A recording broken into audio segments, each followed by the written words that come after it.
Interesting topic for this video. I raised $56 million in 10 months and learned a very hard lesson. I'm about to get into it. But before I start, let me give you some quick context. If you're watching this, you're probably one of two types of people. You're either a sponsor, a developer, an operator, basically someone who's trying to raise money, trying to raise capital. Or you're someone on the other side, right? You're someone who's been pitched deals, you're thinking about investing, or you're thinking about building some kind of capital raising machine. Either way, I'm going to say something pretty blunt. Raising capital is actually the easy part. Once you know how to do it, you can actually do it on repeat. It's not that complicated. Lots of moving parts, yes, but once you've done it once, you can kind of just do it again and again and again. The hard part though is raising capital safely, raising it correctly, and making sure that ultimately the money is being raised for the right person, the right sponsor. It's being deployed into the right situation. Because if you get that wrong, you don't just lose money, you can lose years of your life too. I've been raising capital since 2010, so that's over 15 years now, and I've raised for really good businesses in the past. I've raised for real projects, I've raised for sponsors who did exactly what they said they'd do, and I've also been part of raising money for the wrong guy once, okay? And I'm telling you this right now. The one experience where I did that, where I raised money for the wrong guy, changed how I see this industry completely. It really changed how I see sponsors, it changed how I see investors, it really changed how I see raising money as a whole. Because once you see what happens when things go wrong, you stop treating capital raising like it's a game. And I did treat it like a game in the past. It was just about getting as much money in, chasing those commissions, and that was it. So I'm going to give you some more context, a bit of a background story to that. It's a bit of a story, and I'm not looking for any kind of sympathy here. This is not because I'm trying to sound like some kind of a badass or a tough guy. This is not because I'm trying to sell you anything either. I'm telling you because it explains why I'm so intense about structure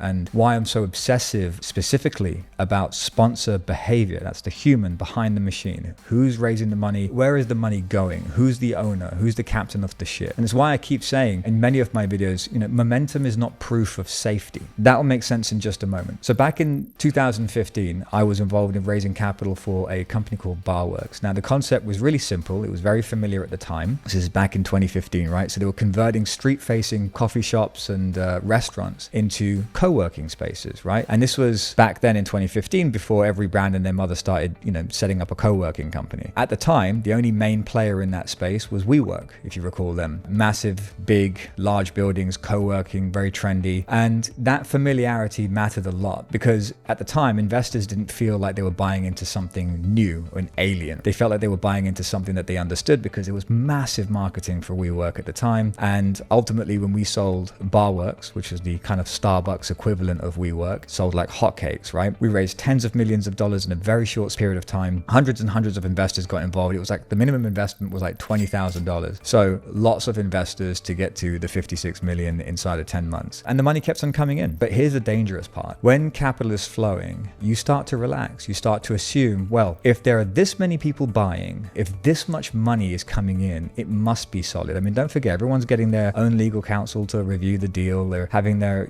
trusted advisors and whatnot. So by proxy, you kind of make assumptions that things are going great just from a legal standpoint. And then of course, the concept itself was pretty cool at the time too. But that's a mistake because money moving is not proof that something is safe. Money moving is proof that something is sellable. And those are completely different things. At the beginning, some locations were built. It looked real. There were offices, there were staff, there were customers, there were vendors, people working inside the spaces. But then unfortunately, delays started to happen. And if you've ever been in real estate, you know that delays happen. There are things like permits, there are things like construction, internal refurbs that take long, there are inspections, all of that. That all comes into the play, into the mix. So when the sponsor said the next location is delayed because of permits, the next one, they found asbestos in the ceiling, so they've got to bring people in and then we've got to get it reassessed, or this one needs approvals, it kind of just sounded plausible at the time. So the money kept on flowing in from investors and I kept on raising through my distribution network because I truly believed that story at the time. But here's the truth. I was put to sleep by that same momentum. But what was actually happening behind the scenes was that money was being siphoned out of the business. And then the guy who was running the show decided to pull a disappearing act. And when he disappeared, everything collapsed fast, right? Bills weren't paid. Vendors showed up like, where's our money? Customers showed up like, why are the doors closed? Investors were wondering what the hell happened to their monthly distributions. Why had they stopped? Staff weren't getting paid their salaries. So they were asking what happened with my salary? What happened with my wages? And once that happens,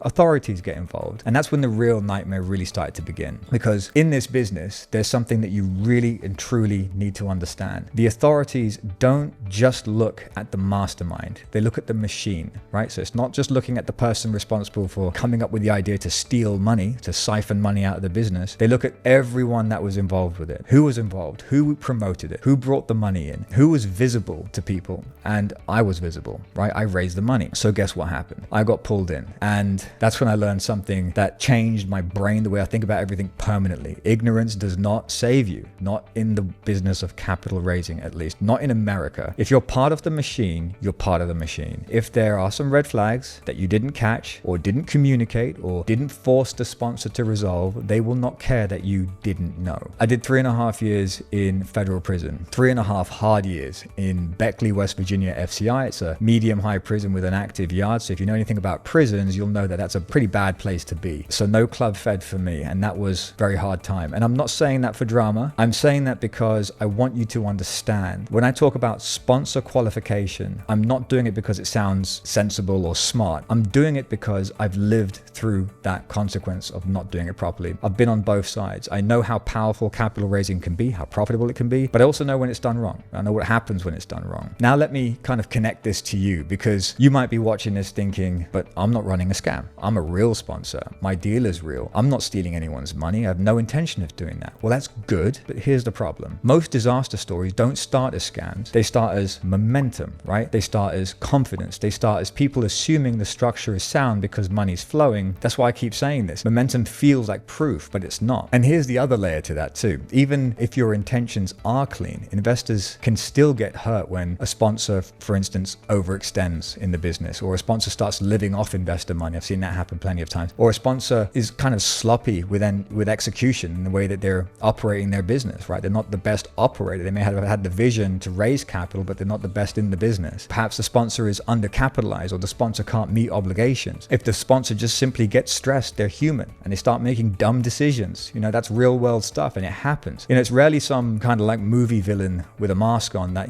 sets out to do this kind of thing, to become fraudulent. Things can just go wrong, and that's when sponsors tend to get in trouble, and they start to react and they start making mistakes, and before you know it, you've crossed a red line and you've got yourself in a very bad situation. That's why these days I'm extremely obsessive about that. I qualify my sponsors very hard. I watch their behavior, their mannerisms. I ask questions that other people don't ask. I'm always checking the sponsor, like, where were you last week? What money were you spending? I saw you went to Vegas. I hope that was your money on the tables and not investor money. I'm not saying that to sound like some kind of a detective. I'm saying that because at the end of the day, you can have as many contracts as you want wrapped around a business. But if you're on a ship and you're trusting the captain, and that captain starts to do something stupid or something nefarious, you're already on the ship. If it sinks, you're going to go down with it. And we've actually walked away from clients actually because of that. We brought someone on, we raised capital for them, and something changed in their behavior. Nothing necessarily illegal happened. There was no smoking gun, if you will, but things stopped lining up, right? Communication changed. Transparency kind of slipped away. The energy just kind of fell off, whatever it was. And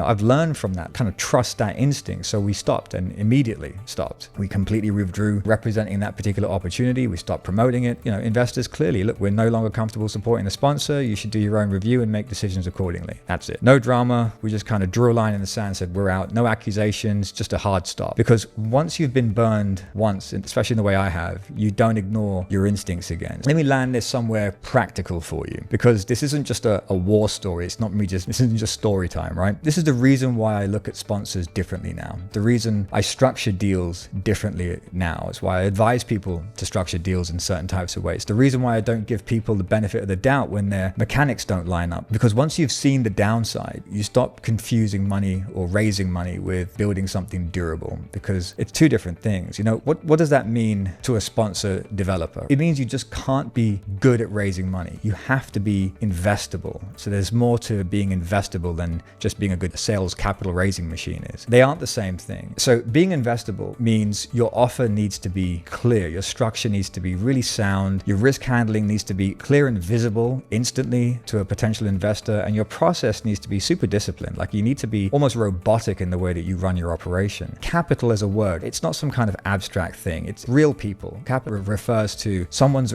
retirement account. It's someone's family money. It's someone who's refinanced a property and is trying to protect what they've built. They're looking for capital preservation and capital growth. They're not just looking at the deal, they're looking at you. They're asking themselves, is this person a steady operator? How do they they operate? Will they act properly if something goes wrong? That's what they're really and truly underwriting. And to be honest with you, that's what actually moves the money. So let me give you a framework to think about, because most sponsors kind of get stuck in this loop. They think that raising capital is simply, let's run some ads, let's get some calls, pitch the deal, follow up, close the deal. There's an element of that there, but that's not what it truly is. That's how you sell most things. That's how you sell software. That's how you sell coaching. That's how you sell pretty much anything retail. But this isn't that. This is capital raising. You're not selling a product someone uses tomorrow. You're asking someone to park $5 million with you today and trust that they can come back in a few years and pick up 7 million or 10 million. That's a completely different sort of psychological transaction. You're not selling a specific utility. You're selling trust in an outcome that hasn't happened yet. So before you ever go to market, you need to do, the first one would be the offer. A real offer needs to be able to explain itself very quickly. And I mean that very specifically. The offer has to fit the risk appetite of the people you're talking to. If you're pitching development risk to someone who wants income stability, you're going to get some friction. If you're pitching a 5-year hold to someone who wants liquidity in 2 years, you're going to get friction there too. If someone has to ask, wait, is this a growth product, or is it an income producing product, or is this speculative opportunity, or is it secured by something? Is there some collateral involved? Is this meant to replace something in my portfolio, or is it meant to add to my portfolio? If they're asking those questions, your offer isn't tight enough, right? It should be obvious immediately. If an investor needs 45 minutes with you just to understand what the hell it is, it's not a strong offer. It's a pitch. And yes, you can close people on pitches, but that's not what I'm pushing here. Next is structure. Structure isn't about showing how much money someone might make. Anyone can show upside. Anyone can show big percentages. Structure is really about showing how the vehicle makes money right now, how the business is going to sustain itself, where the investor money sits in the capital stack, and how cash flows in and how cash flows out back to the investor. So what happens also if timelines slip? What happens if projections get missed? How does someone get made whole again? If I invest 5 million, how does it become 7 million? Where does it flow from? Through what mechanism? Over what kind of timeline? Under what conditions? If you ever find yourself saying, don't worry, we've got that covered. Oh, we've been in the business for so long, don't worry about it. We know how to do this. Just trust us. And it's not obvious on paper. You're just creating opportunities for doubt. And sophisticated investors don't invest in any kind of reassurance. What they're investing in is visibility, what they can visibly see in the mechanics. They invest in the mechanics that they can see. And I'll give you a live example of this right now. We had a prospective investor ask, if I take an optional exit at year 3, where exactly does my repayment come from? Does it come from net proceeds of the business, or is it coming from owner funds? Is there a reserve? Is there collateral that I can lean on? And the sponsor kept verbally reassuring them, it'll be a mix. We'll handle it. We're contractually obligated to honor the early exit, whatever the time frame was. But the pro forma, when you looked at it, didn't really show the repayment math. There was no collateral backing it. There was no clear proceeds to cover the invested amount. There was no visibility into the sponsor's personal liquidity. So we're now backpedaling. We're on your back foot. We're trying to patch certainty in real time. We're engineering exactly how we can answer these questions right now. And that's exactly how ghosting happens, right? People start stepping back. So you want to avoid that. You want to have everything clear as day up front and solidly structured. The third thing is momentum. And when I refer to the word momentum isn't hype. It's not sort of creating a sense of urgency or some kind of tactic to do that. Momentum is the investor's perception that this is moving with or without them. That's what I'm referring to as I say momentum. Because when an investor feels like they're the first one in, or the only one in, or nothing's going to happen unless I say yes, everything's going to slow down. They're going to hesitate. They're going to ghost you. But when they feel like they're stepping into something that's already in motion, they're a kind of a small cog in a very big machine, they actually decide faster. They don't want to be the only one taking the risk. They want to join something that already has movement. So that's momentum. Now let's talk about why I'm telling you this whole story. The moment you raise capital the wrong way, you don't just hurt yourself, you hurt investors, you hurt your name, you hurt your future raisers. And the part that most sponsors don't understand is it doesn't take a catastrophe like fraud to actually do that kind of damage. It just takes a weak structure, an unclear offer, a sloppy risk handling, poor sponsor behavior, and that's a big one. And effectively the momentum masking all of that long enough for you to start having some serious bumps in the road. And look, that's a pattern, and I see it all the time. Here's the real lesson. You don't want to be just good at raising money. You want to be good at raising money without being destroyed by it. You want to build a system that can survive scrutiny. You want an offer that travels without you, that can be sold without you being directly involved. You want a structure that doesn't rely on any kind of verbal reassurance. You want momentum that isn't dependent on one investor, one call, or 1 month. You want your sponsor behavior to never ever raise alarms. And that's a really big one. I keep double downing on the whole sponsor behavior thing, because ultimately we're all human, and you've got to look at some natural human traits and whether or not they work. work with the entire process. Because if you do this right, ultimately raising money is quite easy. But if you do it wrong, the consequences are very, very real. Now, if you've made it this far, you already know why this matters, right? This is the stuff that most people in this space won't talk about. They'll show you the highlight reel. They'll show you the lifestyle. They'll show you the stages. I don't really care too much about vanity metrics. I really and truly care about actual outcomes. I care about you and investors not getting hurt. That's the most important thing, because I've seen what happens when things go wrong. So that's the angle. That's the story. It's not look at me. It's more like I've lived the highs and the lows of this game. And if you want to build capital raising machine that actually survives, you've got to build it right. You've got to have the offer. You've got to have the structure. You've got to have the right momentum, the visible momentum in place. And of course, most importantly, you've got to have sponsor qualification that you do not play around with. You've got to make sure that the behavior is correct. You've got to make sure you're dealing with the right human. And if you want to learn how we do this, I'm building out a community now. It's just the real frameworks for how to do this correctly. If you're interested in that, the link is below. And if you're a sponsor and if you're serious, you'll recognize why this is different. Remember, raising capital is easy, but raising it safely, that's the skill.